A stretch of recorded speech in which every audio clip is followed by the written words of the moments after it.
एक fire fighter की lifeline होती है उसकी हवा की सप्लाई। चलिए इसके पीछे का हिसाब किताब समझते हैं।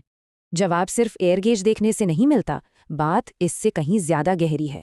सबसे पहले समझते हैं कि कुल कितना वक्त होता है। इसे वर्किंग ड्यूरेशन कहते हैं।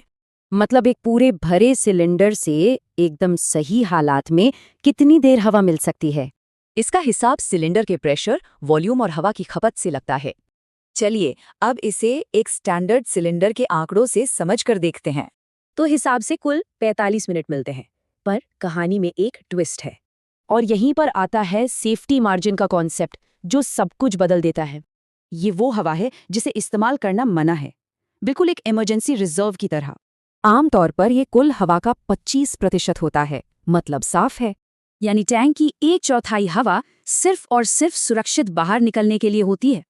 तो जो 45 मिनट थे वो अब काम के लिए सिर्फ करीबन 33 मिनट रह गए हैं। तो ये दोनों चीजें एक साथ कैसे काम करती हैं, चलिए इसे समझते हैं। ये फर्क साफ है, एक है काम की प्लानिंग के लिए तो दूसरा है जान बचाने के लिए। जब चेतावनी की सीटी बजे तो इसका मतलब ये नहीं कि अब निकलना है, मतलब देर हो चुकी है। इसी वजह से फायर सर्विसेज एक बहुत जरूरी नियम अपनाती हैं, 1/3 का नियम। 1/3 हवा अंदर जाने और काम के लिए, 1/3 बाहर आने के लिए और बाकी रिजर्व। इस स्ट्रैटेजी से बाहर निकलने और अचानक आई मुश्किलों के लिए हमेशा हवा बची रहती है। तो इन सब बातों का निचोड़ क्या है, सबसे जरूरी बात क्या है? ये एक लाइन जिंदगी और मौत के इस फर्क को बिल्कुल साफ कर देती है।